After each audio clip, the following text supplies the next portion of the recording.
Alright, good afternoon everybody. Alright, so you saw the ad and everything. Thanks for coming out. Alright, so we're going to talk about some business, investing, and finance today. And funny enough, because what we teach is still not taught in place in the system, you are going to have more knowledge than a lot of people that are paid for financial advice. Because they're not really taught in finance. Alright? So, many of you all have heard of this book here, Rich Dad Poor Dad. You've never heard of it? What do you read, Max? Okay. What makes this book special? It's a 6-time New York Times bestseller. First book in personal finance that ever reached that. I wanted to live stream this on my YouTube channel. The tagline for the book is "What the rich teach kids about money, and the poor middle class people." Right? So this is a 6-time New York Times bestseller. It's written in over 150 languages worldwide. It has changed millions of lives all the year. Right? What they teach about personal finance in this book, again, is not taught in today's education system. They don't teach you about money in school, true? They don't teach you how to make more money in the school system. That's why even, it doesn't matter your level of education, most people when they finish school, they still struggle financially no matter the level of salary. Even in the working world, when we meet with senior managers at financial institutions who make $55,000 and $65,000 a month, when you look at their financial statements, they are struggling financially. After they pay off all the expenses, they left a couple $100, right? And that's normal. So a lot of people struggle financially no matter the level of salary. So this book kind of explains that. So the book, Rich Dad Poor Dad, is about Robert Kiyosaki's two dads. One was his real dad, and the other guy was his best friend's dad. One of them had a PhD in education, and the other one dropped out of high school. Can anyone guess which one is the rich one? And which one is the poor one? Huh? High school dropout is the poor one? The rich one? Why do you think so? Why do you think so? The time you would have spent building business, the other one would have been spending just eating. Ah, very good. And it's actually true. In addition to that, again, the school system doesn't teach you anything about owning your own business, about investing in real estate, paying the taxes, making more money. They don't teach you anything of the sort. Right? That's why we feel quite confident when we go on radio or TV and there's another financial experts sitting on next to me. They usually look really bad.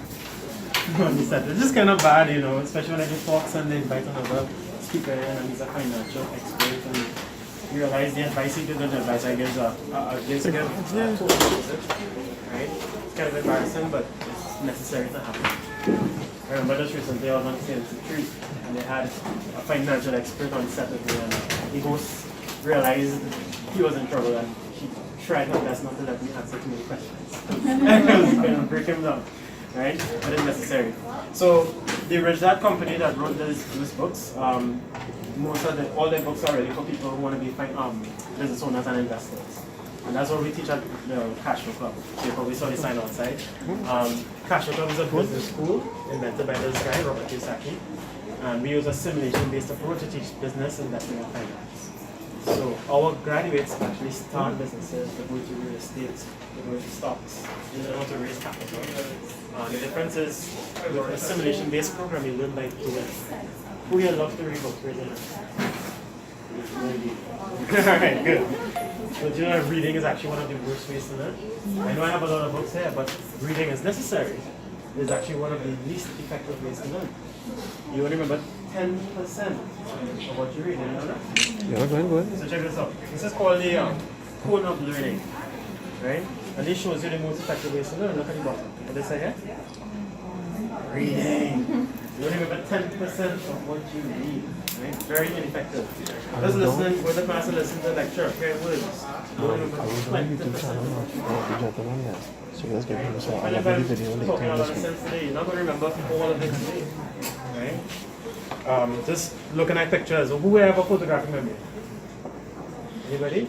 I hate doing photographic memory. They sit down next to them in exams and they write and you have one paragraph and they write 6 pages. Make you feel bad, eh? Well, hear what? They only remember 30% of what they see. And our education system is based on that. You go to class, listen to lecture, read the textbook, cram for exam night before, pass with flying colors, true? Eh? Pass with flying colors, and then 2 weeks later you forget everything. And we consider that to be normal. That's actually not very effective. There are more effective ways to learn. So how most people do it in the business world, they go out there and they do the real thing. Remember, 90% and more of what you do in real life, right? So they go out there and make mistakes, and they make mistakes, and they make mistakes. And they don't care how much mistakes they make, because they know eventually they're going to make it, eventually they're going to succeed. That's why they like to call us risk takers, us entrepreneurs, right? We don't care if we fail or succeed in business. If we see a challenge, we go after it. You know, in fact, sometimes when they interview entrepreneurs, successful entrepreneurs, ask them how many business failures you had before you made it. The average is about seven business failures. Right now I'm wearing one of my business failures right here, Downtown Bicycle Korea. I did this company back in 2009, right? And it had so much potential, amazing potential. You remember the summit? Right? We saved the summit. We couldn't find a way to get the invitations out. And remember the politicians were complaining on TV? Right, we didn't get the invitations, but they went on TV and complained. Right? They called us into the building because we had our chorus on the recorder screen at the time. Right? At the time when we started, people thought it was a joke. They said, nah, nobody's stupid enough to try something else. Deliver mail and bikes. And you know what? Our delivery time was 15 minutes in for the speed on a bike, as opposed to an hour and a half with other companies use vans. Right? Because we don't have to obey traffic rules. We can ride up and down the street and down and up the street, right in between traffic, right on the sidewalk to avoid traffic lights. It's a piss off police officers all the time. So they tell you, you can't ride up this street, it's a down street. So the courier just jump off the bike, walk to the end of the street and then jump back on it. They're having absolutely nuts. So we had fast delivery time. So when they called us in the summit, they gave us 150 invitations to deliver. And we did all the deliveries in an hour and a half. Blew them away. Next thing I know, they call us back in the office the day after. And we put a big box on the table and she's like, okay, this is yours. Start walking way fast after she got it. I said, what? And I watched the box. Sammy Grandi, Mova, Tobago, Cuba. I said, girl, we're on bikes so we can't deliver that far. She said, Raj, charge what you want. You have no choice. I said, okay. So we did all the deliveries for the player bikes and everything outside. We jumped on our cars and we got it delivered. We made our last delivery in Champlain 5 minutes before Barack Obama's plane landed. Once his plane landed, they locked off all the streets. They could no longer deliver. So we kind of saved the summit with our courier company. And that's when we realized the need for a nationwide same-day delivery service. Right? So how the business failed? In the early days, I used to blame my team, but it was really because of me, and we'll go through it later. I didn't have leadership skills at the time. So when it was time to expand the company, and we got the attention of the guy who owned scooters. We got the attention of the guy who owned scooters. He wanted to be an investor in the company, right? A guy from Ireland. You all know scooters? He used to be on the highway. So we went to him, because I went to him on my courier uniform. I have so Mike's bike. I'm not Mike. My name is Roger, right? So everybody still call me Mike. So we went to the scooters company and said, look, if you give us free scooters, we'll do just like I'm with Mike's bikes, right? We put your logo right here and people will see us on the road and they'll be like, okay, scooters are effective. And they might actually start buying scooters, but truly that was like cars. That's like scooters wasn't selling, right? And he was so blown away by my audacity. He realized, and he tried to prove to me that he knew about courier companies. He gave me a lot of good advice because he knew about courier companies in London and that's and so I took his ideas to my team and we expanded the company and we started making more money. It was something called the voucher system, so we didn't have to take cash on the road, and it worked. So when I went back to my team and said, hey, he's interested in that, he wasn't interested. So they took us advice out, ideas and turned it on. So I learned a hard lesson there. So when it was, eventually I got fed up with all the Spain because the real money was going nationwide. All the major conglomerates wanted to should go on us and sign for that. Right? So scooters would have been scooters. Is the opportunity still there? Of course. But I moved on from that. So that's one of my business failures. But I'm proud of it. I'm proud of my failures. Because we entrepreneurs, we learn from doing the real thing. We learn from making mistakes. In the school system, they discourage you from making mistakes. They tell you it's bad. Making mistakes is horrible. It means you're going to be wrong. No, you have to make mistakes to learn. Right? The second best way to learn is simulating the real experience. Right? So think of somebody training to be a pilot. Right? Who do you think is more effective? to fly a plane? Somebody who just read the book on how to fly a plane? Or somebody who practiced over and over for hours in a simulation? Which one is my Huh? Someone who practiced over and over in a simulation. So it's easy for us to conceptualize, right? Because we are all intelligent. So my question is, why not have that in education? If it brings out your inner genius like that to fly a plane, why not have subjects taught with simulation? So I'm an entrepreneur in education. Right? That's why I didn't want to start back in bicycle career company, because I found my calling. It is in education. And if you want to solve the problems of the world, you just have to simply produce more problem solvers. Because that's what we entrepreneurs are. We are problem solvers. We build business to solve problems. We don't go into politics to solve problems. You can't do nothing in politics because the system is too slow. It doesn't matter how good a politician is. The system is super slow. They can't get nothing done. That's why people get so frustrated. Anybody here working in Ministry of Education? You understand what I'm talking about? Anybody here working any ministry at all? They're so slow, it's ridiculous. Right? Anybody working for the government here? Horrible. Super slow systems. They can't get nothing done. It's not the politicians fault, it's the system. It's very slow. Right? Business systems are fast, innovative, cutting edge, profit driven. We solve problems quickly. Right? Government needs us. Come in here. Come on in. Come on in. Right? So I have this company, Cashflow Clubs. It's a business school that uses a simulation-based approach to teach business finance and investing. Right? So we produce entrepreneurs and investors out of ordinary people. We give them the education they need to succeed in business and investing, and we help them succeed. So we have business school, and we also support network for entrepreneurs and investors. There are a lot of people who go into business that don't have help.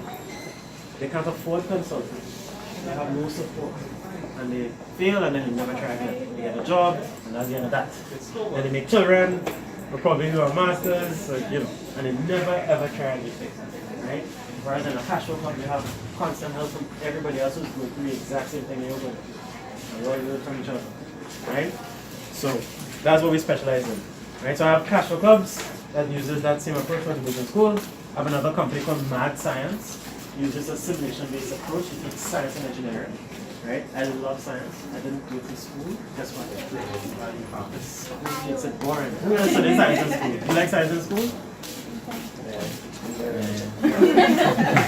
Science sucks. They don't make it fun in school, right? When kids do our programs in math science, they can't even answer the phone.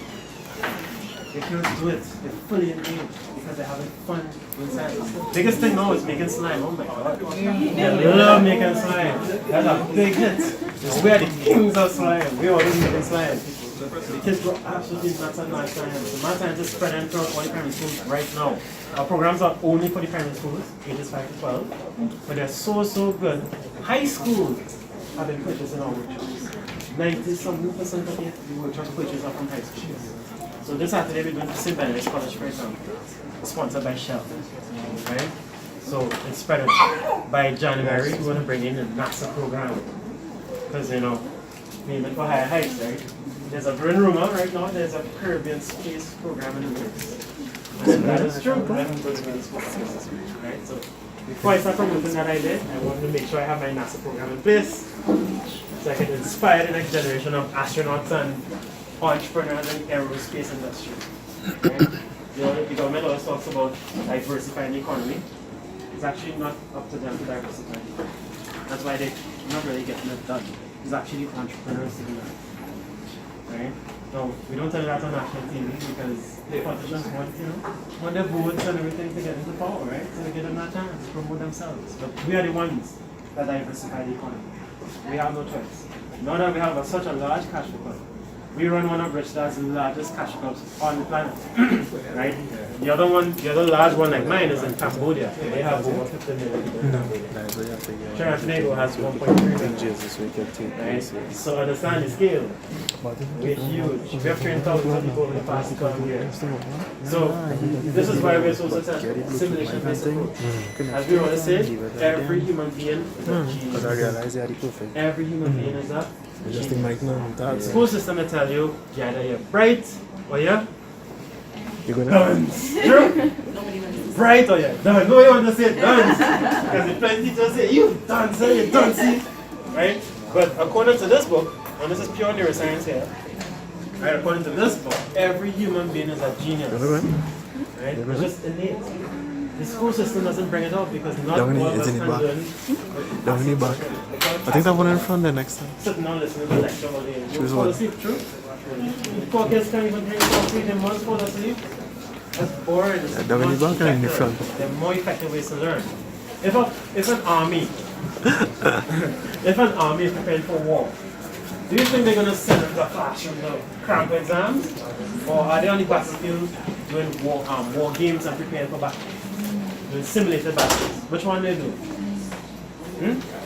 War games. Right now that war game is going on in the border of North Korea. Prepare for war with North Korea. South Korea and America will battle for war games together.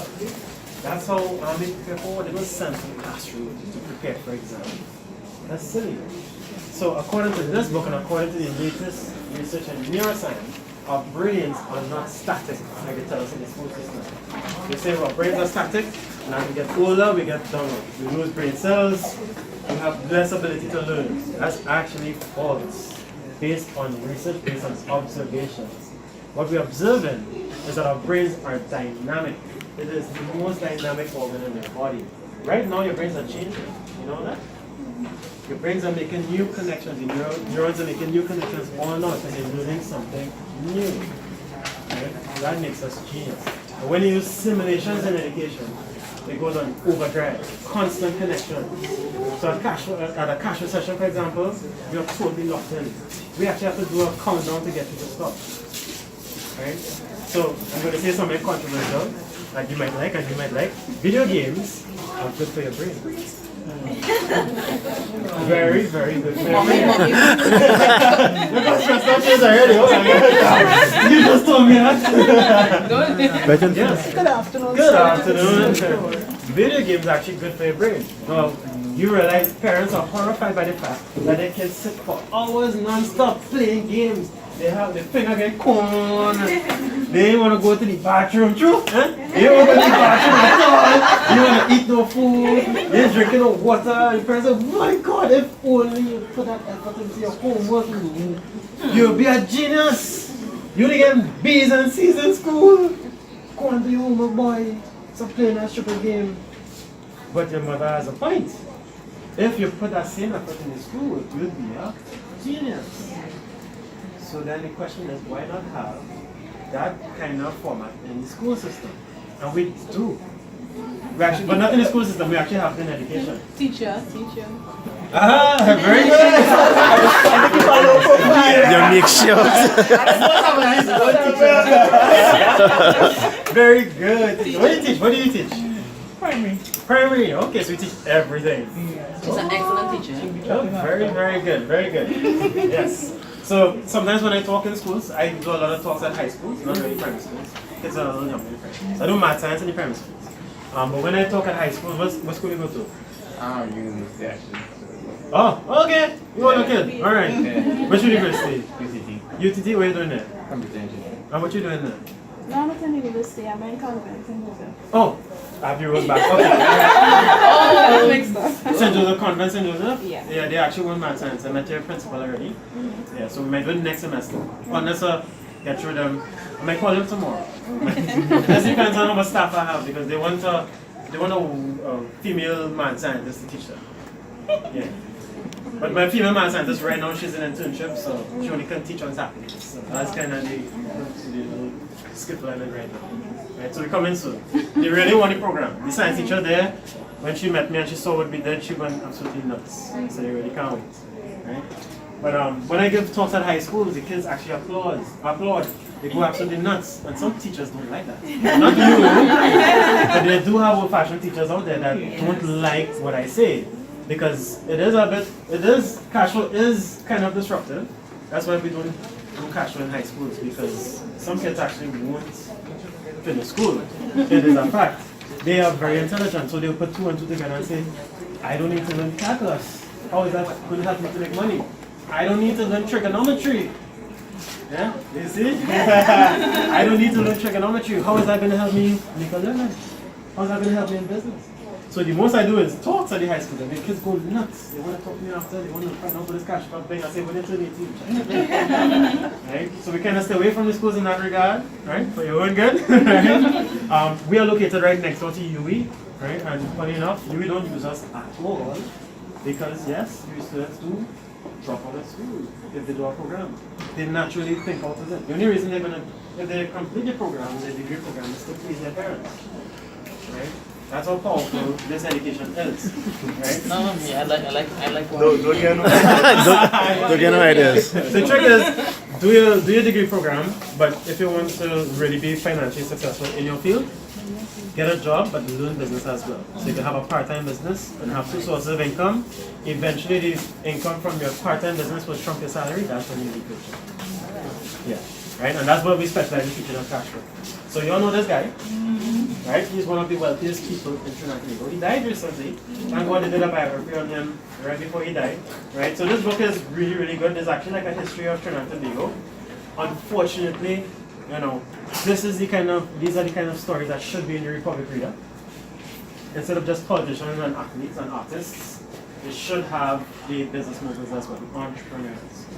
And we want to produce more entrepreneurs as a country, but it starts an ecosystem with those stories. His story should be there. I have him just as great as Patrick Manning and Dr. Rico. Right? And other entrepreneurs like him. Yes.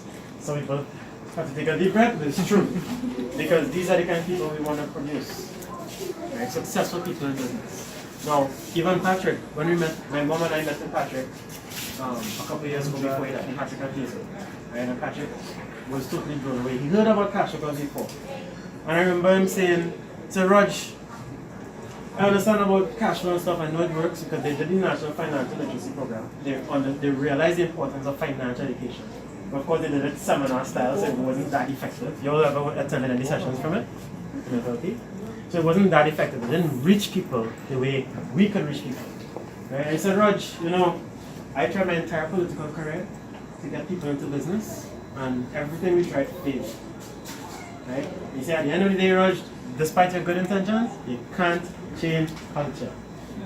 And I watched him in his eye and said, wrong, wrong, wrong, wrong. So of course they're like, why? So why? He said wrong. I said, because from what we're observing from training thousands of people, when you do cash flow, their behavior change. Cultures are patterns of behavior. When you use simulations in education, your behavior changes. So a good example is carnival time. When I walk through the streets of Port of Spain carnival time, I don't see cash flow members playing masks. You know where I see them? On the side of the road making money. They don't shop and stuff. It's hard to shop after you do cash flow. You get nightmares. It'll bother you. In fact, you might not make children, which is a problem, next problem. Right? Because children are expensive. That's just something. Right? Children are expensive. So it'll actually bother you. It'll really bother you. I remember one guy, young fella, he just got a job at McDonald's from Laventil. Right? Laventil, all his friends from Laventil as well. So you know what I'm talking about here, right? He had a choice. Carnival time coming up, you know. He's like, Raj, he just did cash flow, eh? He said, Raj, I actually have a choice now. Do I play mass with my friends and spend $5,000 on a costume? Or do I invest in bottled water and sell it and make money from it? Guess what he chose? Sell water, you know the big pack of small bottle of water? Yeah. My boy, my boy buy a set of packs of that. He even rent a space in Port of Spain. You know what I'm saying? He parked his van on the side of the road and he walked the street selling that. He made $24,000 profit in like a week and a half. You understand? And he's from Laventon. He's young. He's like 21 at the time, 22. Right? He's forever changed. He has a company called Right Away. He owns a courier company now. Right? He has his own cash flow club. He gives free cash flow sessions to his friends in Laventon and stuff. He's a very inspirational figure right now. Right? That's the power of cash flow. We see it all the time, even with business owners and people who think they know everything. We meet people, all kinds of people. People who think they know everything. And when they come to cash flow, they have to take a deep breath in and eat that humble pie. Realize how much they actually don't know. So this book, Richard Porter, that changed the world, This book was supposed to introduce cash flow. It was supposed to introduce cash flow, right? But the world missed the boat on this. This is the true world game changer, world changer. People ask me all the time if I think cash flow will end poverty, right? I say, just a matter of time to figure out to see what will happen. That's the power of financial education, right? Learning about money is very important. Some people are scared of it and they say money is the root of all evil. But then they now upgrade that now, so probably because of us. Now they say love of money is the root of all evil. Now we're trying to take it up a notch even more and say the lack of money is the root of all evil. We're trying to get the pastors to start saying that in the churches now. Trying to change that too. They didn't make that switch yet. Some of them have made that switch, but not all. Because it's true. We didn't have much violent crime in Westmoreland. I was saying that many years ago, money can't get you to heaven without you take a serious life. What? Money cannot get you to heaven but without you take a serious life. Oh yes! Try not having money to buy food. That's hell. If you don't believe me, go to Haiti and see how that people suffer. You understand? I know I'm going to Haiti begging me to come. They're trying to find ways to raise money to send me Haiti to do some cash sessions there. Haiti in our real estate. And it's right in there too. Right? We started training a lot of Venezuelans recently. Let me tell you something, the word spreading in the Venezuelan market about cash flow. Those the English speaking ones though. I can't speak Spanish. I tried to train some of the Venezuelans to do Spanish cash flow sessions. Right? But they don't stick it though. They have to cash flow too. Don't let the Venezuelans take it over. They will become the next year. They will start owning businesses. They're already starting businesses. Doing cash flow, you will start business very quickly. There's no doubt about that. Because the way you learn, what most people do when they do those courses, they don't know how to take action. True? You're talking about, they do all those courses, they learn all these things, but they don't know how to apply it. Right? That's because this classroom style is not very effective. It doesn't reach a deep part of your brain. Because it's all the way down here. Right? But when you do cash flow, simulation based is a big difference. And then you're constantly surrounded by people who are doing the same thing. You're constantly surrounded by them. So, you know, bullets all flock together. If you're around a lot of people are doing business, you are going to do business too. If you're around a lot of people that do real estate, you are going to do real estate too. Right? Anybody here want a lot of real estate? Anybody here into real estate investing? You should be. Especially women. Right? We're trying to get more women to do cash flow, and that over the years we had a problem getting women to do cash flow. It's usually 90% male. As I would say late last year, it switched completely. We don't know what happened. We don't know if it's Trump or what. But the class full of women. And most people doing cash flow are women, female. Right through. Even the Venezuelans, mostly female. Right? We don't know how it happened, but now we try to get the guys to stop, sticking now. And the guys kind of say, no, I don't time for that, no. You know? So the women doing cash flow. And here's why. Women are not taught about money and investing, true? They are actually taught to depend on somebody else for their financial needs. The problem is, the divorce rate is really high. 1 out of 2 marriages end in divorce. And this is American statistics. Worse outside of the United States. But say, that's true, 1 in 2 marriages end in divorce. And who ends up with the children after divorce? The women. Right? The first year after divorce, the woman's standard living drops an average of 74%. Right? So, most women won't have more than 10,000 US to retire after the work. It's kind of scary. So financial education is very important. That's why Robert Kiyosaki's wife had this book called Rich Woman, trying to get more women into business and real estate. That's our goal as well. So we have this group of female entrepreneurs right now that are they're getting more and more women to do cash flow right now as we speak. Because their eyes are open. They're trying to get women to build assets before they start a family. Because that's actually how you're supposed to do it.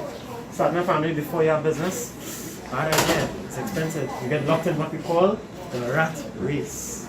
That's why in this board, you see a big rat. That's the rat race. You don't know about Bob Marley? The rat race. You get stuck here. The rat race is your dependence on a salary. That's why you can't leave your job. You can't, even if you hate your job, you can't leave. Because if you leave, how are you going to pay your bills? Right? So, kind of scary.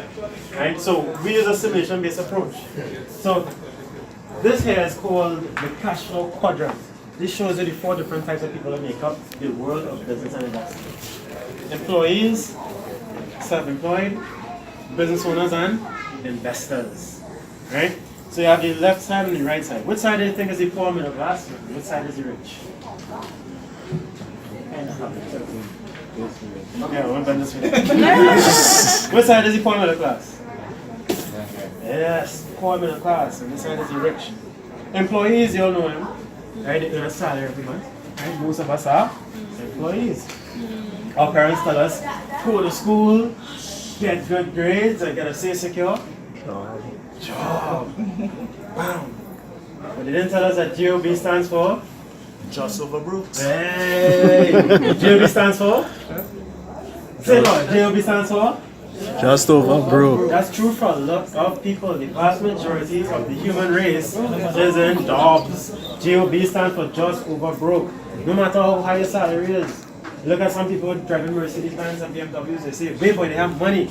No, they don't. We call them big hat, no cattle. Yeah, high expenses. They live in a house in Westmore, big house. They wear fancy Italian suits and they have nice clothes and they go expensive places. They like expensive things. They travel to expensive countries. These are not rich people. They are just over broke too. In fact, they worse off than a lot of y'all.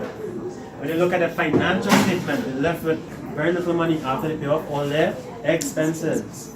Right? When you look at the financial statement, income, expense, assets, liabilities, when you look at the income statement, I'm sorry, the expense statement, you see it's high expenses, like expensive things. The home mortgage, huge. 2 car payments, because it's not just one luxury car they buy 2. The wife must get one too. Right? Sending the kids to private school, how much money that is every year? Plenty money. They go expensive places. Eating lunch on Ruby Tuesday every day. People crazy, they don't understand. Their lifestyle catches up to the income no matter what. Without financial education, that's what happens. It's consistent. Right? And we know this is the majority of people out there because this education is not out there yet. It's not in the education system. The politicians don't care. The purpose is to get power and stay in power. Right? And then they can't really do anything. What can they do? It's a slow system. If they try anything, it'll take them years and then the next election happen, right? And the next party come in. Right? So they're kind of helpless. They can't really change the education system because it's kind of fixed in place. Our education system was started in the 19th century, you know that? And the whole purpose of it was to give unruly farm kids, come on, have a seat right here, in front of calling it right through. Our education system was to farm kids and give them something called industrial discipline. You don't realize schools still look like factories? Except FPCS. They all look like factories. And the kids have to wear uniforms. They have to line up before they go into class. You don't know that? They still do that, right? Yeah, they have to line up before they go into class. The bell ring for lunch. That's factory style. There's a factory style education system. Rote learning. That's not real learning. That's regurgitation. That's not true learning. You can learn a definition by heart and not understand it. Right? And you get a mark based on how well you can regurgitate. I never got A's, you know why? My lecturers didn't care how much I understood. They want me to put the exact definition word for word on the paper. That's not true learning. Rote learning for rote tasks. In factory, you do rote tasks. You don't answer your teacher and say, yes sir, yes ma'am. When I go to school, they call me sir. What you call me that for? My name is Roger. I'll just call them and say, don't call me sir. Make me sound old. Right? And the kids like, well, they kind of like that. They always call me sir after a while. I have to remind them, don't call me that. Right? Because they're being programmed to be obedient. Factory workers need to be obedient, otherwise you get injured. You need to learn how to read the signs. Don't touch this, do that, the instructions, so they don't get injured in the factory. Unfortunately, we no longer need factory workers. We need workers that can think. We need people that can think. We need entrepreneurs now to solve the world's problems. But even those in science, they don't learn entrepreneurship, so they get stuck in corporations. and they're not able to use their scientific knowledge and their engineering knowledge to solve the world's problem. Because they don't learn anything about business and entrepreneurship. This is the problem the world is having, not just Trinidad and Tobago. This is worldwide. That's why I tell everybody here, you're all geniuses, right? You just haven't tapped into your potential because our school system isn't really designed to tap into your potential. It's designed to produce factories, right? Regurgitation is not true learning. So these are employees. These guys are self-employed, S quadrant. We have another name for these guys. We call them suicidal. Because the more successful they are, the harder they have to work. These are the more educated employee types. These are your lawyers, your doctors, and their own private practice. You know, small business owners, sole traders. They are the business. Right? You might see them anymore in the shop. They sit behind the cash register. They don't want their employees to touch the cash register. You know that type? Yeah, they're right here, stuck in the rat race too. Self-employed, right? They're just like these guys. They're stuck in the rat race. These are your poor middle class.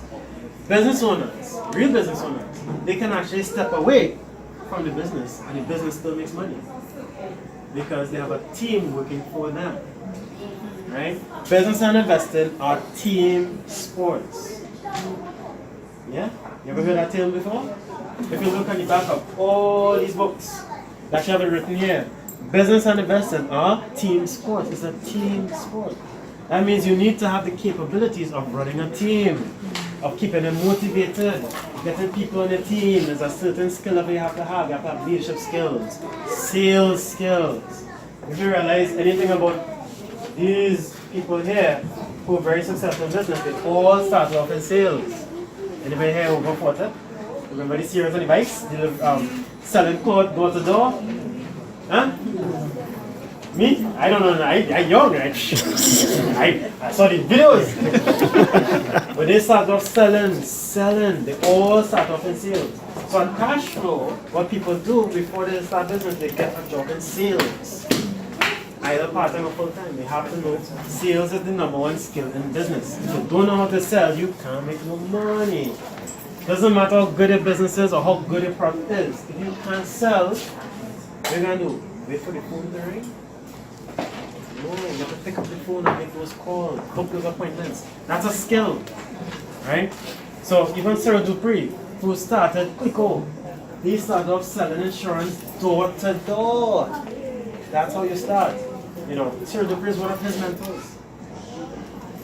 And Sarah Dupree ended up becoming very, very wealthy, just like this guy, right? They all start off in sales, right? So business owners and investors.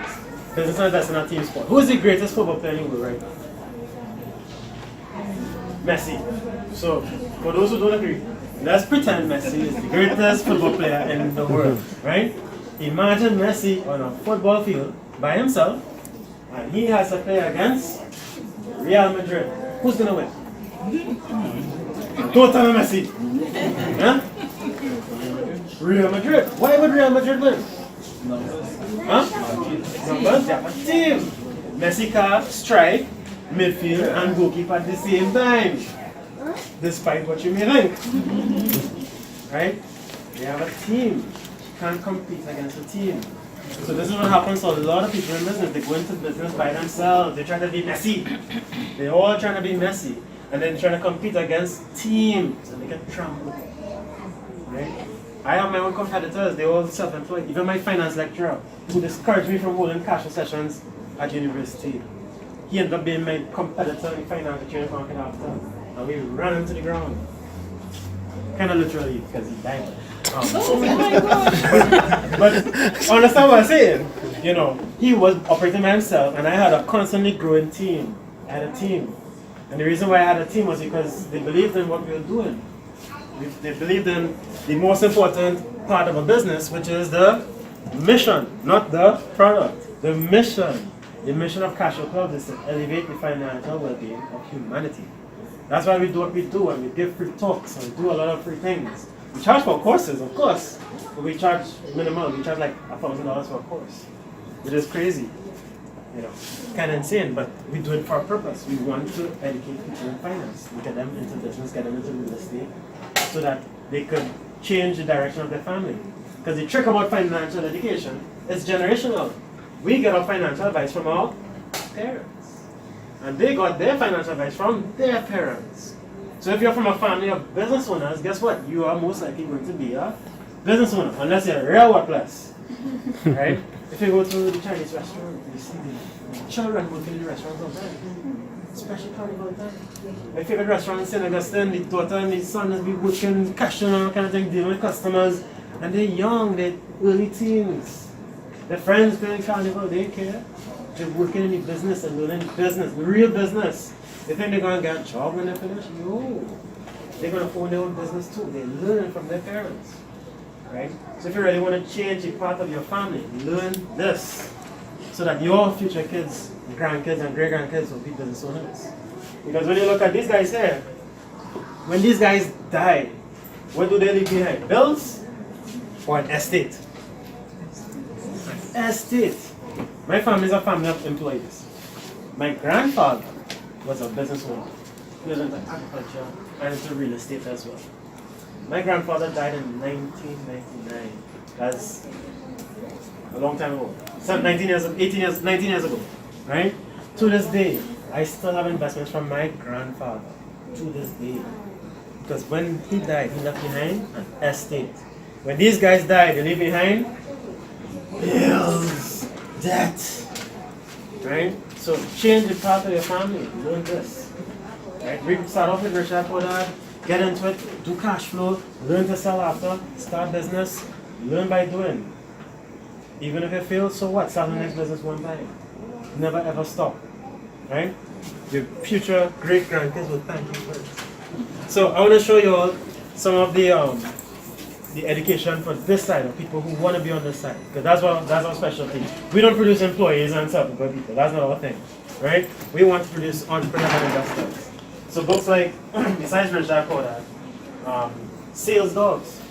Number one skill in business and investing is sales. By the way, we don't sell books, huh? These are my books. I don't care how pretty you are, or who you know me or what, I'm not learning on my books. But we do encourage you to invest. Huh?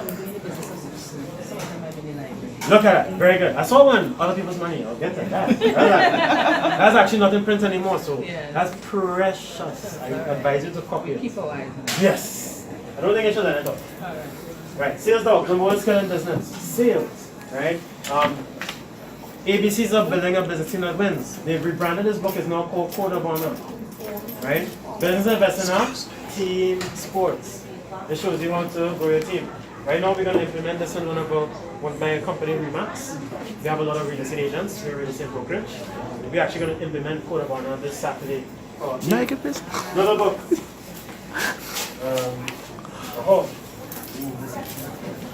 ABCs of real estate investing. Right? For all those that want to get into real estate. If you want to get into real estate, you have to really commit to learning about real estate. Don't just do real estate courses. Do cash flow too. See what real estate investing is really like with a simulation-based approach. Then probably become an agent or something. Learn to sell real estate, make money, and then start investing in real estate.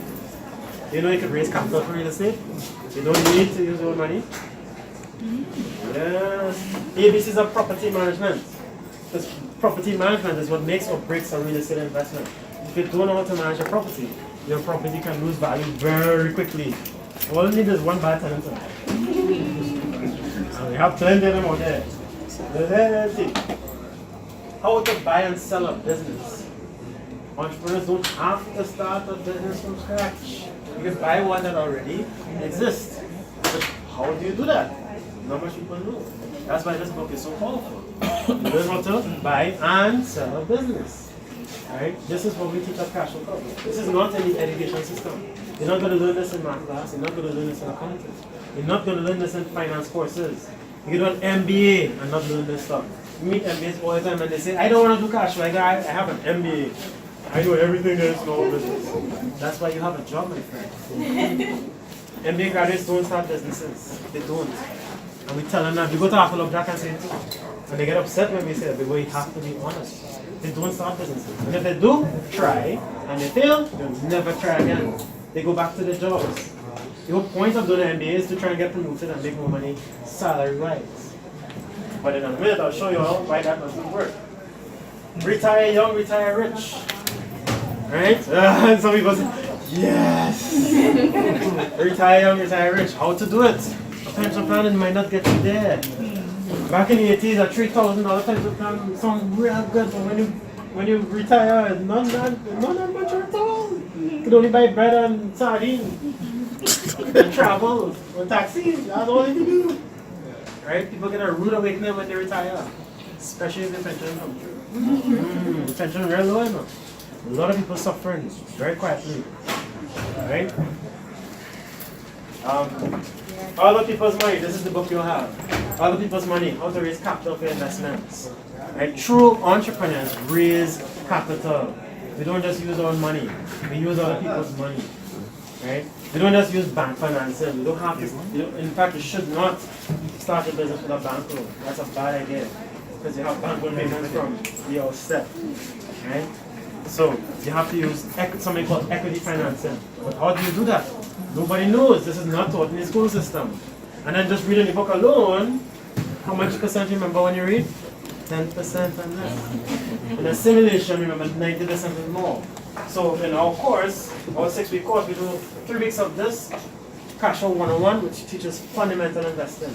So you actually start off with a job, and then work your way out, you're actually step by step and making the best investments. And we guide you through it. So we do 3 sessions of this, 3 weeks of this, and then the last 3 weeks of the program, we do Cashflow 202, which teaches technical investing.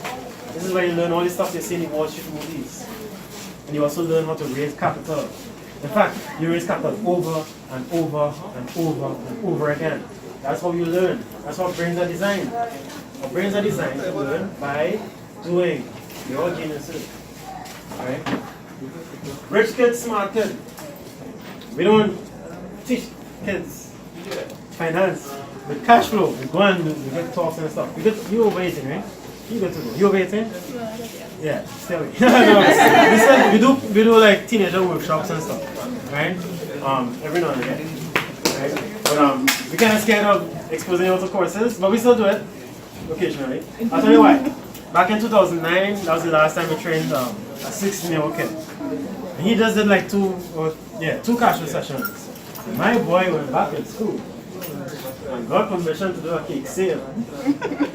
And he kept that sale going. By the time the school caught up to him, he was selling juice, cookies, and stationery, making $2,000 a week.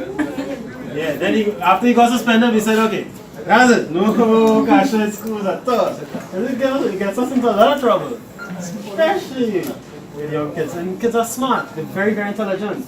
That's why they're bored in the classroom, it doesn't challenge them. They're surrounded by a world of stimulation. The smartphones have screens on it for crying out loud. They go on YouTube and learn anything. You think they have time to sit down and come and this is a boring lecture? They're suffering. I was one of them too. That's why I was looking so, passionate about it. Because it's boring. It's really boring. Sorry, message. Right? No offense, but it is boring. It's made to be boring. Right? There are more effective ways to learn. Maybe not brilliant. There are more effective ways to learn. Right? That's why science is so powerful. When kids learn real science, we have a program called Crazy Chemworks, which teaches chemistry. The kids learn how to use real laboratory equipment. And they have fun with it, on the gloves and the goggles. Imagine us teaching rocket science in an Easter camp, where the kids build a rocket from scratch. And the last day of camp, they attach the rocket engines and launch it. Right? That is how they learn. They learn by doing. Right? Rich Dad Poor Dad for teens. Really, really good stuff. So this is kind of books that you should get. Right? So we have book dealers, because the bookstores no longer sell these Rich Dad books, unfortunately. We don't know why.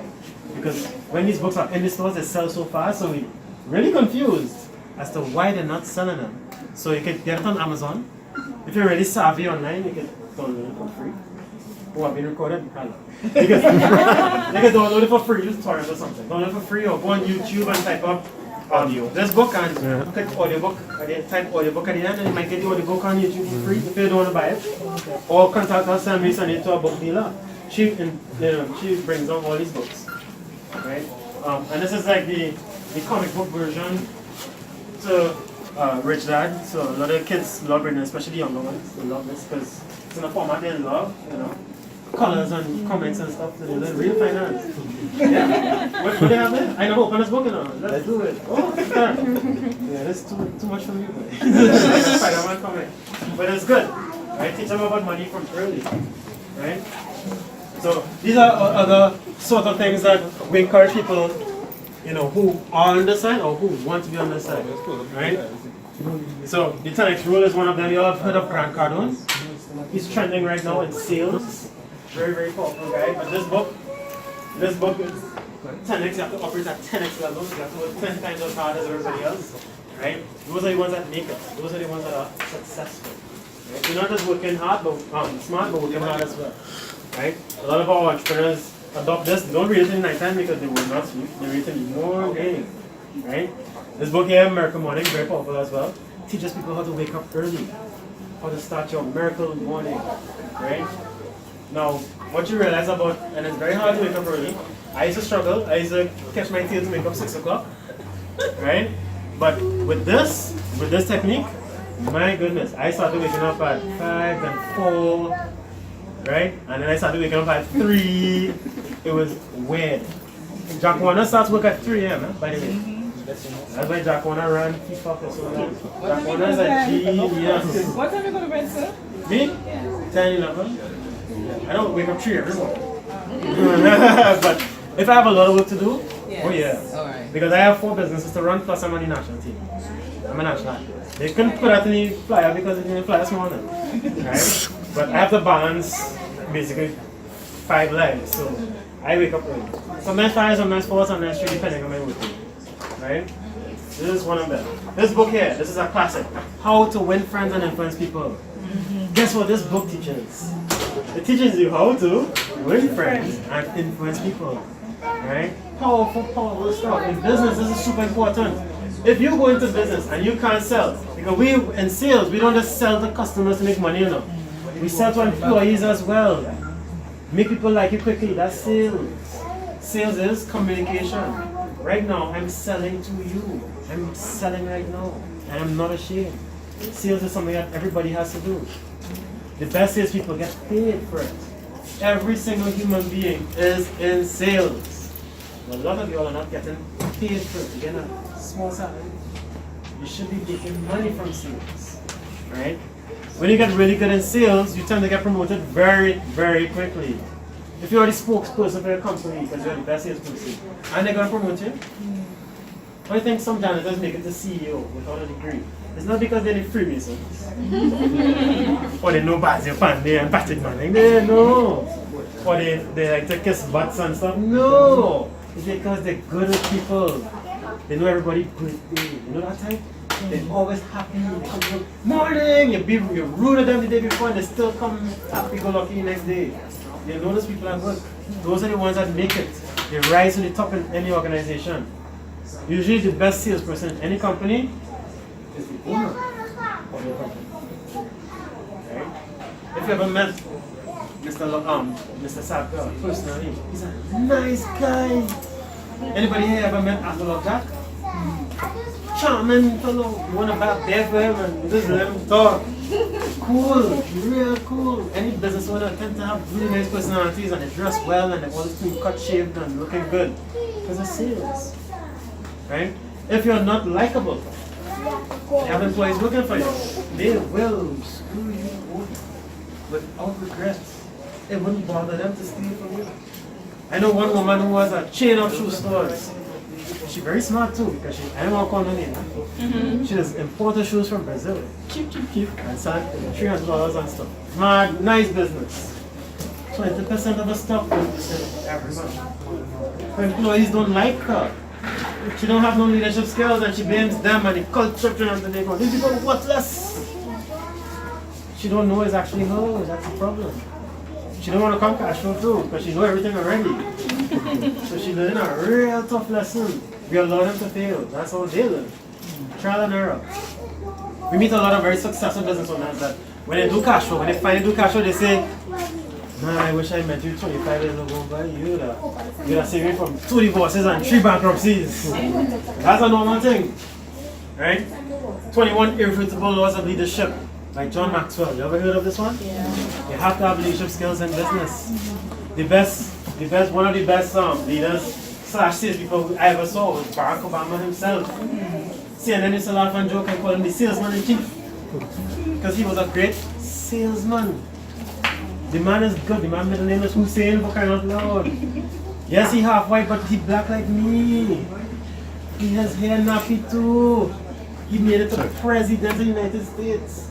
The first state he won, that's just how I knew he was going to be president. The first state he won was Iowa. 95% white. Renowned for racial bigotry. The biggest racists voted for Barack Obama. They don't like black people and they vote for him still. That's a true salesman. That's why he rose to the top. It's the ultimate skill to learn. It's also the hardest one. A lot of people have to overcome. I'm very introverted for crying out loud. I was going to do a PhD and I realized I had to learn to sell. It was hard. It took me a while. It took me about 2 years, or probably 3, to really master it. Right? It's hard. It's very, very hard. But our brains are designed to learn by doing. That's why we started a sales training company called Sales Training Academy to use a simulation-based approach to teach sales. So all participants learn to sell by constantly doing role playing, constant role playing. That's how we are designed to learn. I learned by doing the Dale Carnegie course. They have a sales course. They have a Dale Carnegie franchise here now. The owner is from Cashflow. Right? That's how I learned to sell. I did that course, and when I graduated, I stayed on as a volunteer for 7 years. You know, I wanted to also learn how to teach people how to sell. That's why I started my own company. Right? I didn't have a choice whether to work for them or start my own. I decided to start my own. Because we were sending people to them all the time, but they couldn't handle the volume. A lot of people need to learn sales, because it's very important. We send a lot of people into network marketing, for example, not to get rich, because most times it doesn't make you rich, but it exposes you to the number one skill, which is sales. It forces you to sell. People live, iMarkets Live, we call it Coffee One, Okano Gold, Amway. People scoff at it and say, like, pyramid scheme. But even though we don't really make much success stories in network marketing, when they do come to cash flow, they're on a different level. Because they know how to sell. They get accustomed to getting rejected. Right? That's hard for people who know how to open sales, and they get rejected, and you're like, oh gosh. And they get depressed. No. Shake it off and go again. Right? You get accustomed to that. It's part of sales, it's part of life. So we go into a lot of detail into this book here, cold calling techniques that really work. No, they don't teach cold calling in a lot of sales courses, and even Dale Carnegie don't teach cold calling. We teach it in our course. Cold calling is calling people that you don't know to draw a business. If you know start a business and you don't know anybody, you have to pick up the phone and make those appointments, right? That takes a very specific skill. That's what we teach. We specialize in that. So right now in our sales course, tomorrow night is our sales the cold calling part of it. That's what everybody coming to. They want to learn that. And we learn by doing role playing, constant role playing, call after call after call. I train my agents in that too as well. They get so much properties when they make calls because they know how to do it. Selling to big companies, another powerful sales book. These books are not in the bookstores anymore, right? You have to order them either through us or through Amazon or download them for free online. You know, Yuri is a good guy to know. He knows how to find these books online for free and download them. Torrent. Selling to big companies, you need to learn how to sell to big companies. You know, you need to know how to operate, how to handle the gatekeeper, the secretary, which one the decision maker. It's not to handle them and things too. Because they're trained to keep people like you out. Right? When I deal with gatekeepers, they help me make decision making every single time. Because I could sell. Today I called Marcy, you know, and she was thinking about stopping me, and she realized, no, this guy needs to talk to the boss. Right? They help me get to the boss. Right? So those are the kinds of books we expose people to, because that's the education you need to make it as a business owner and investor. Right? So I can probably pass this around. So this is more information on the course, the topics of the course, and what you learn. So you can probably watch that and pass it around while I talk still. Right? So what I want to show you guys is some basic financial education. Right? So when you leave here today, you have more knowledge, more financial knowledge than basically any financial expert out there. Right? Don't go and pay for no financial advice. Trust me, they don't know what they're doing. Financial advisors are there to sell insurance products and investment products. But I must admit, the financial industry does thrive on ignorance. You don't believe me? Call a name of of a major financial training firm. Trust me, I'll wait. There are none out there. You don't know why? Because nobody cares. They don't want you to learn about finance. They thrive on ignorance. Most people have mutual funds as an investment. How much is growing out every year? The staff of these companies don't even know either. Right? So, at Cashflow, we teach our members to aim for 30% return and over. 30% and over. If you go and, if I add a newspaper for 5% growth of a mutual fund, people will call and phone number like crazy. How you get 5% mutual fund? What money I make? You know why? Because they don't know. They don't know how to make 30% and over. That's scary. If inflation is 8%, and you invest in a fund that grows at 6%, are you forging ahead or you're falling behind? Which one? Big time! And those funds not growing at 6% or 5%, they're growing less than you know. They don't want to tell you how much they're growing at because it's horrible. 2%, 1%, 1.5, 0.5. People don't understand what those things mean.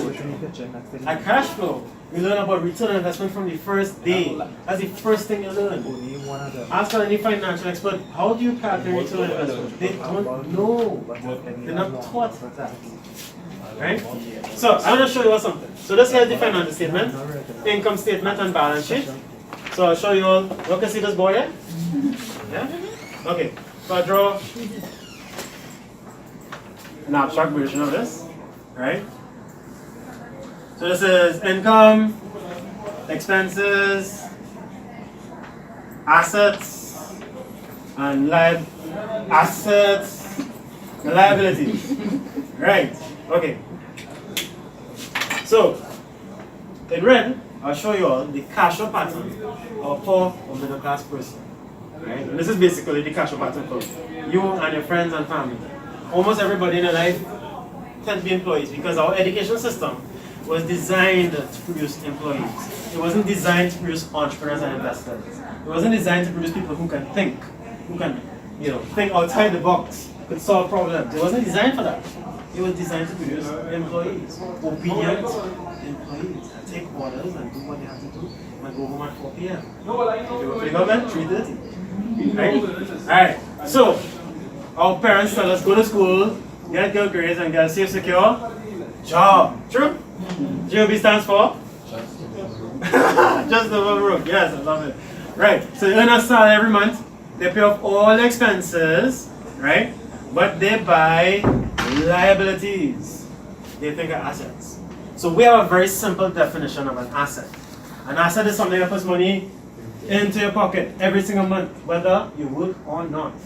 Therefore, a liability takes money out your pocket. So an asset puts money in your pocket, a liability takes money out your pocket. Alright, so the car you drive, asset or liability? Big liability. Alright. What about the house you live in? Asset or liability? Liability. But it depends on how you use it. How do you use your house? As a house. You live in it, right? What if you pay off only mortgage on your house? Does it become an asset? Yeah, how so? What? No, it's still a liability. You said collateral. Yes, this is why accountants don't like us, even though ironically we train accountants now. But for years they were saying, oh my god, you're teaching people stupidness. And I said there's anything you could sell later on. So this is an asset, and that car outside is an asset, and everything is an asset. Wrong. It doesn't put money in your pocket. Even if you pay off all the mortgage in your house, you still have water, water bill. What else you have? Electricity. Christmas time come, you have to paint. Your wife go beat you up if you don't paint the house and you paint the fence. You have to paint, and those things, money coming out your pocket every single month. Right? So those are not true assets. Taking loans, carnival time to pay mass. You don't know that? You see the same people, all the person taxes, they say, wait, boy, they are real money, but no, they don't. Loan they take to pay mass now. They take a loan August time to go on vacation with their kids. So this is their cash flow pattern. All they have is, they buy liabilities. If you look at their financial statements, all this is liability. They have no assets. zero assets, probably a mutual fund or a pension plan. But those are not really true assets. They bring money into your pocket every month. Right? So they just have one source of income. What happens if you lose your one source of income? What happens? Most people last 3 months before they go absolutely broke. And those are the disciplined ones. They pay the bills for 3 months max before they go broke. Right? Scary way to live. Just having one source of income is a very, very risky way to live. Right? People always tell me, investing is risky. No, this is risky. It's scary. Right? So let me not depress you all too much.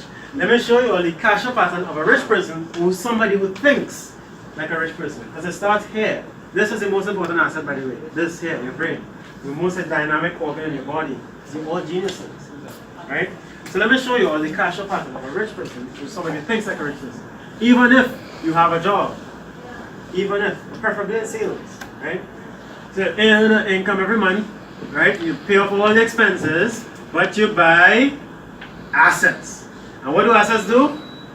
Bring money to your pocket every single month. So how can you make your house an asset? Rent. Where you live? Well, rental. Yeah man. Rental half your house. Some people do that. Very smart.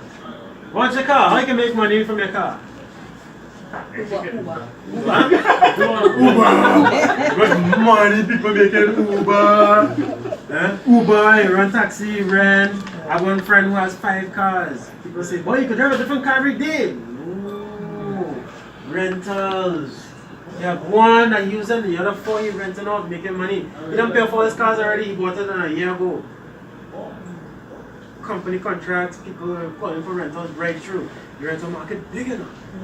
Looking for more people to enter. If you're passionate about cars. Because I'm not sure that people can mash up their car. Right? So this is the cash flow pattern of an asset. It brings money to your pocket every single month. And all we simply do, all the richest people in the world, including Mr. Sabga himself. Where Mr. Sabga? Let me show Mr. Sabga. Including Mr. Sabga himself. Right? You know Richard Branson? Virgin Airlines? Billionaire Richard Branson from the UK? He's a billionaire. He has over 350 businesses. This is all we do. We just constantly buy more and more assets over and over and over again. We have multiple sources of income. That's all. That's all. Very, very simple. It's not rocket science, even though we teach rocket science. It's not real rocket science. It's not. You don't have to be a super genius to be successful in business. It's very basic skills. Richard Branson dropped out of school at 15. Saga dropped out of school at 15. Mark Zuckerberg dropped out of school. Stephen Jobs dropped out of school. You're catching the drift? I'm not encouraging you to drop out of school, but the education system wasn't designed to produce entrepreneurs. Right? Use it for your benefit, use it for the education, but learn to sell and learn about finance too. Learn about money and numbers. Money and sales. Money and sales. Right? Always keep your eyes on those two while doing your courses. So I still did my degree in business administration. Right? I didn't aim for straight A's because it didn't make any sense. Who am I going to impress? The employers? I have me to impress. I got my degree. Please my parents, they were very happy. They're like, my son got a degree, finally God, thank you. My sister was a doctor at age 23. My dad is an engineer, my mom is an accountant. My dad built Phoenix Park gas processors. He's a genius. My sister graduated university at age 23 as a doctor. That's why I had to be compared to. I was the black sheep. I said, I want to go in business. They're like, oh, okay. And my first job was selling insurance straight out of university. Boy, did I fail. And sales, you always start out slow. Because it's something that you have to constantly learn and work at. Read those kinds of books and really invest in yourself. I was forced to do the Carnegie course because I couldn't pay bills. It forced me to be better and better and better. And now I'm really good in sales.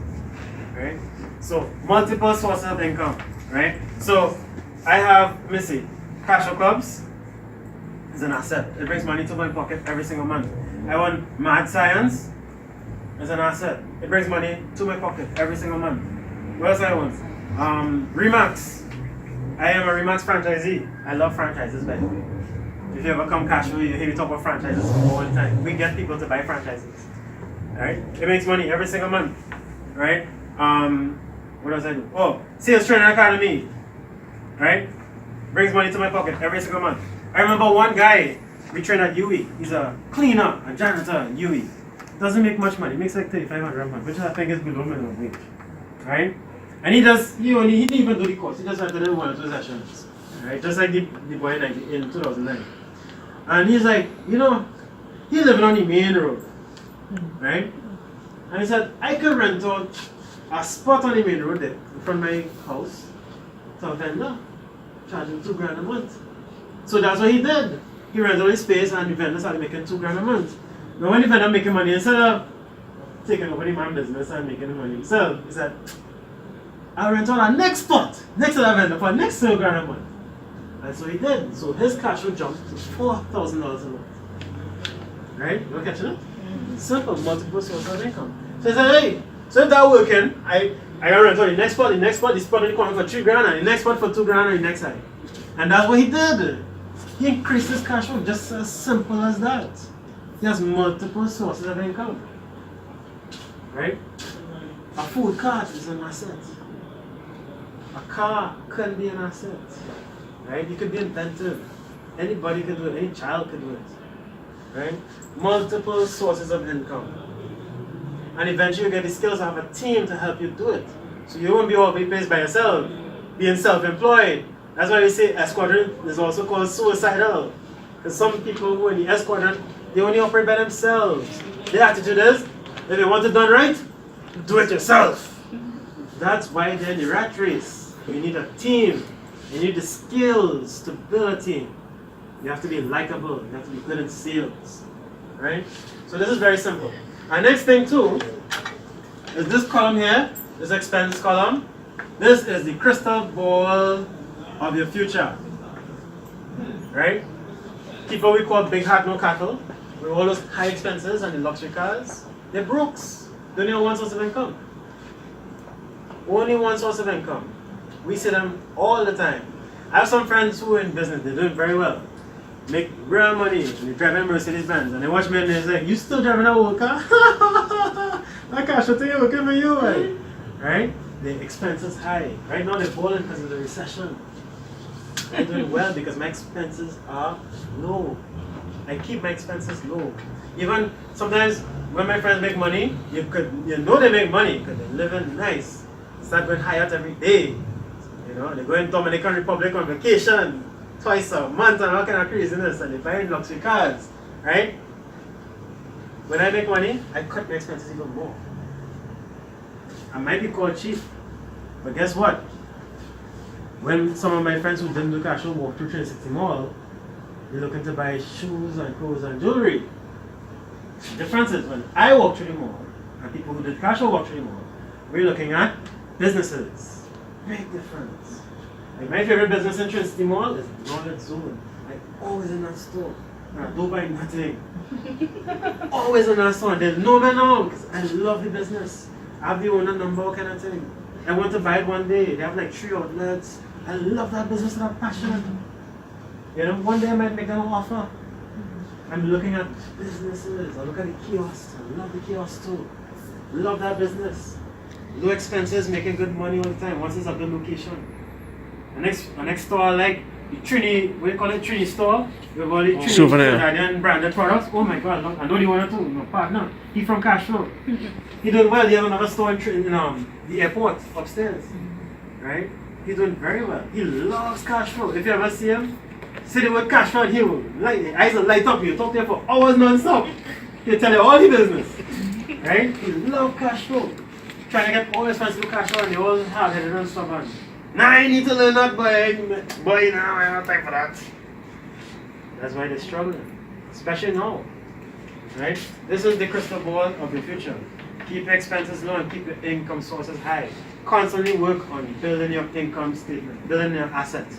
You always want more and more assets. I stick in. I only have 4 assets. I only have 4 businesses. That sucks. I need way more. I'm starting 2 more soon. I'm starting a real estate school. So, with the Remax business, my friends and I designed a real estate course. We're going to train agents with it, but I'm going to sell it to the general public because there's a huge demand for real estate knowledge, right? Sales Training Academy started off that same exact way. We designed the sales course to train the agents and realize, hey, this course is so big, let's sell it. We started selling to the general public and realized we entered the sales training market, they hardly have any competitors. So it's just us, you know.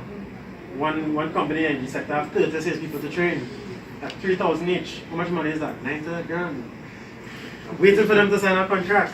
It's a nice contract, and that's one company. How many companies in the energy sector in Trinidad? Hundreds! Big market out there. Let me tell you something. Trinidad and Tobago is a very, very wealthy country. It's a Caribbean country with oil and gas. To benefit from the wealth of this country, you have to be in business. You can't just be an employee and get cheap gas. Don't let these guys have all the fun. Get in it too. And learn to sell. Plenty of money to be made in this country. And trust me, the economy might be slow now. It's not going to be slow forever. Plenty potential. People ask me why I don't migrate. Because I ain't going to lie. I love to sell to white people. They love me, I love them. But Trinidad and Tobago is an emerging economy. Yeah. If you have more opportunities in advanced countries, no, it's the opposite. This is where the opportunities are. This is an emerging market. The simple fact you walk into a clothing store and you get the worst customer service in the world tells you something very significant. These businesses are not competitive. The reason why they're not competitive is because they don't have much competition. You get bad treatment at KFC, you're still going to buy KFC. KFC going up. What do you mean? How are you still going to buy it? Massey charging 50 cents for a bag. 2 bags $1, 3 bags 150. Come on, man, you're still going Massey. Who you fooling? You can bring your 1 bag to Massey, pull up in the pocket and walk and take your groceries. You're still going Massey. They get away with it because there are not many competitors. That's why they don't have to train the staff in customer service. You're still coming there. That tells you there are a lot of room for new entrants. Any kind of business you own and you have good customer service, you immediately stand out. Immediately. That's good. Go to the States now and try to start business there now. You catch your tail. You feel them Jews have poor business and bad customer service? No! You get the best customer service. Don't matter if you're black or white, they're treating you like royalty. Because they want your business. They want you to spend the money in the store. You have to do the same thing. Right? Now, Israel as a country produces more entrepreneurs per capita than any other country in the world. Part of it is cultural, because in their culture, they promote entrepreneurship. They do, right? Another reason why they produce a lot of entrepreneurs is because of their military. So a lot of, they have to go into military. All guys and girls age 18, the boys for 3 years, the girls for 2 years. This is why they become entrepreneurs after, even if they start university. They learn the most important part of business, which is mission, team, and leadership. They get those skills locked in at a very sensitive age, 18, 19, and 20. Right? We have something better than the military. We have a Cashflow club. Use it to your advantage. Start your own Cashflow club. We encourage people to start their own. Start with free and then monetize it. Make some money doing it. Promote it. Compete against us. For crying out loud. We have no competition. There's a lot of room for new entrants. We beg people to start Cashflow clubs. That guy who started in Aventas, how much lives he changed? But then they come to ours, which is cool. The more people are trained in Cashflow, the better for everyone. More opportunities. Remember, entrepreneurs are problem solvers. We build business to solve problems. So think of it logically. If you have a flood, you sell boats. For God, boats, right? If there's a drought, you sell water. And if there's a plague, you sell coffins. We are problem solvers. We build business to solve problems. And guess what? Trinidad and Tobago have plenty problems. It's a gold mine. Look how fast I started a bicycle courier company. If I only start out again, I make plenty money. Plenty problems to solve. So don't just be an employee and get a salary every month. That's crap. If you come to Cashflow and you get a job, and if you earn a salary every month, you'll see how boring it is. You'll be bored. Yeah. Everybody else making money, you want to do it too. So don't Don't let these guys have all the fun. Get into it too, right? This is a very, very blessed country, right? I'm an optimist. It annoys some people. We have the biggest problem we have in this country is crime. True? But guess what? Considering the location of countries, we have it real nice in terms of crime. Compared to Latin America, they have it bad. They have robberies in broad daylight. My friend, one of my friends went to Brazil. Big black guy, muscles. It's like 230 pounds. He's good gym and thing. Right? He went to, in Trinidad, if any robbery gonna take place, if they see him, they stop one time. Because they think he's a policeman. Because he's clean cut shave. And me too. Because they think come fast when they see me pass because they don't know if I'm a policeman. You feel that happening in Brazil?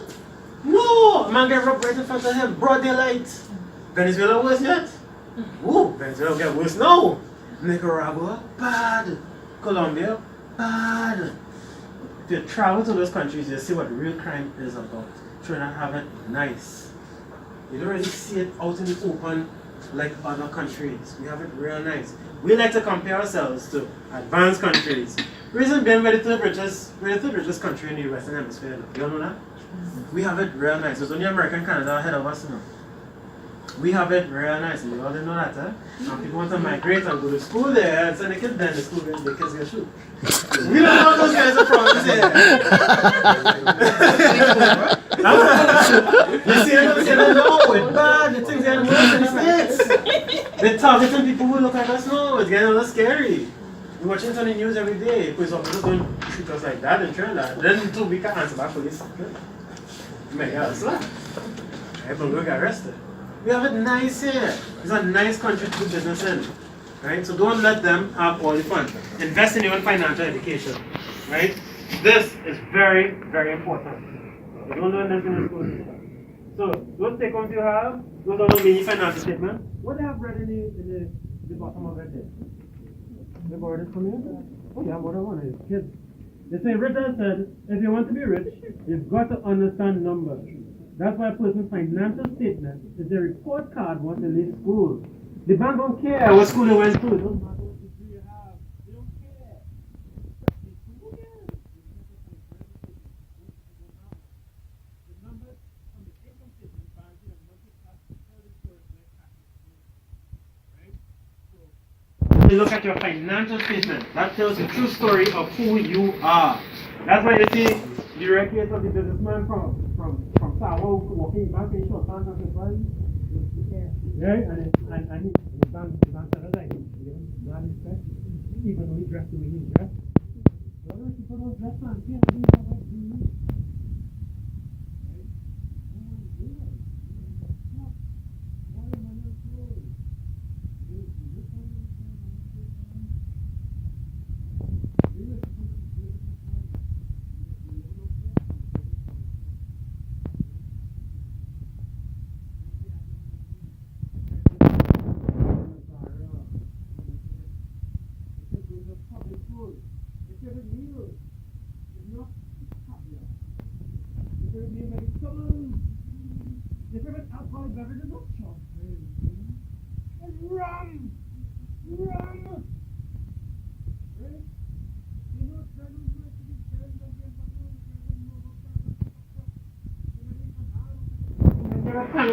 Those are millionaires.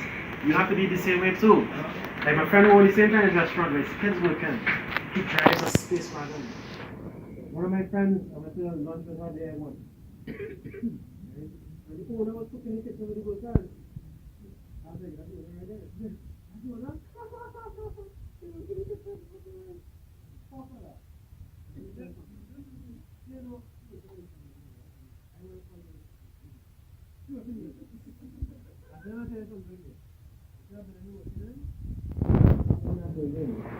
And the building next to it, and the building next to that one too.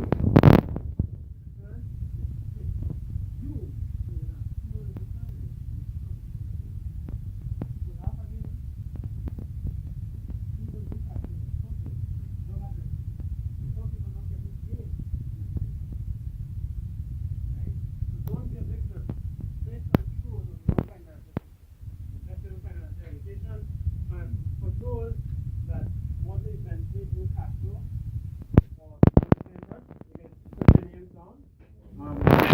contact number. They don't need to put email or all that stuff.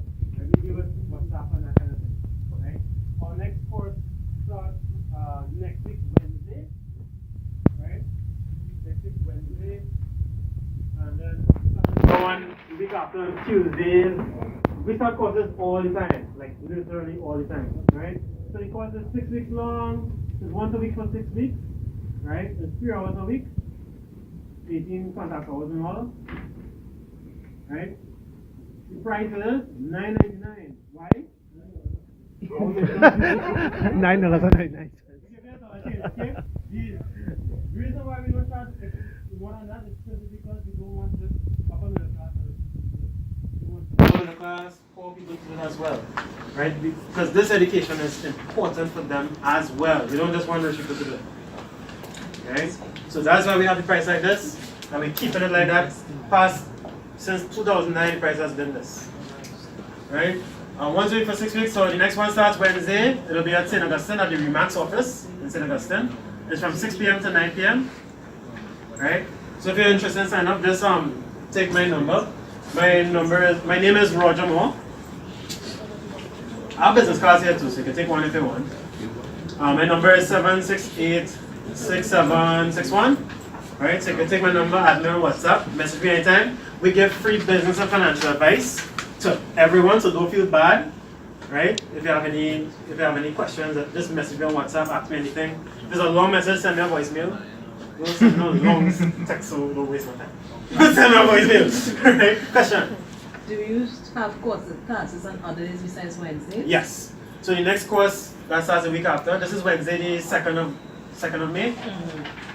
We have another one starting Tuesday, the 8th of May. I think is the Tuesday after. I think it's Tuesday, the 8th of May. Mm-hmm. Same time. Then we might start one on Sunday, the 12th of May. That's from 3 p.m. to 6 p.m. on Sunday, the 12th of May. I have a Sunday class right now. The graduating is Sunday, so I have that Sunday free and we're able to start courses. The Sunday time seems to be a very popular time now. 3 p.m. to 6 p.m. Right? That'll be, I think, Sunday, the 12th. From 3 p.m. to 6 p.m. Same place, right? Same place, yeah. Most of our courses are at Remax St. Augustine. We sometimes do it at Bar Chocolate Plaza at Pan American Life. Right? That is also a very popular venue. The Wednesday class was supposed to be at Park this next Wednesday, but we're keeping it at St. Augustine just this one time. But normally the Wednesday classes are at Park. Right? Just this one time we do it at our location. Right? So, ladies and gentlemen, thank you so much for your time. Ask me anything, any questions? Questions? Huh? We have payment plans, right? So you can pay half up front and pay the other half month end when you get paid. Right? That's what most people do. That's okay. Right? You take cash or check. And if you give us money, you give it $1,000. $9.99. We only have one place to pay us $9.99. It's like, that's weird. You know? It goes into a lot of detail, especially this here. We are one of the only cash clubs in the world that do Cashflow 202. We have been trying to get them to incorporate Cashflow 202 in their programs abroad, right? Because we have seen a lot of success with it in terms of how people's reaction to it, and how much action they take, right? This is the real genius game. The books are just an introduction to what Robert Kiyosaki really invented. So if anybody wants to, if you have any real estate to sell, let me know as well, right? We see a lot of millionaires being made in real estate all the time. Yes, once a week for 6 weeks. And when you graduate from our program, you can attend as many sessions as you like as a free volunteer. I'll just give one for everybody. So you can probably take one on class. So what happens after you do the course? Is there like a support? Yes, a lot of support. That's what we do. That's what makes Cash Club different. For those that are interested in real estate, we have the regional facilities manager for Scotiabank. He's a graduate of ours. He actually started a property management course. So a lot of people who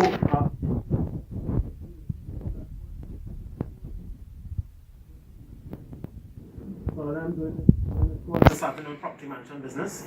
We're actually going to host this property management course from the 3rd of May, I think, at our office. This course is, I think, $3,500, right? We have our real estate course on the way as well. We still, I'm about 99% finished with it. It might be 3 days or something like that, I don't know. I just had a very fine timeline with my business partners. What else we have? We have the Sales Training Academy, our sales course. We have one running right now. The next one starts in early June. Right? It's $3,000 to do the sales training course, but Cashflow members get a $1,000 discount. They get a $1,000 discount. Catch it? So some people do the sales course and pay $3,000, but you know you can do Cashflow and the sales course for the same $3,000. Right? So kind of encourage people to do Cashflow and then the sales course. That's the best way to do it. Right? It'll drastically change your life. Selling is number one skill. What else we have? We have Cashflow members starting a lot of businesses in the education field all the time. So we have one guy, I just talked to him today. He's starting a course called Parentology, teaching people how to be better parents. That is pretty cool. He's too young to do that, but yeah. You know, that seems to be a big sore point in this country because we have a lot of very unruly kids and sometimes the parents that don't know how to be good parents. Right? We see it in the school system all the time. Teachers, you all know that? Bring back the cutter. His name is Andrew Williams. He's about to become a real estate agent with us. So he only told me about the course this afternoon at about 3:30. I found it a really good idea. So I told him, you need to pursue it and I'll help you grow your business. So I plan to help him fill his classes. That's just today.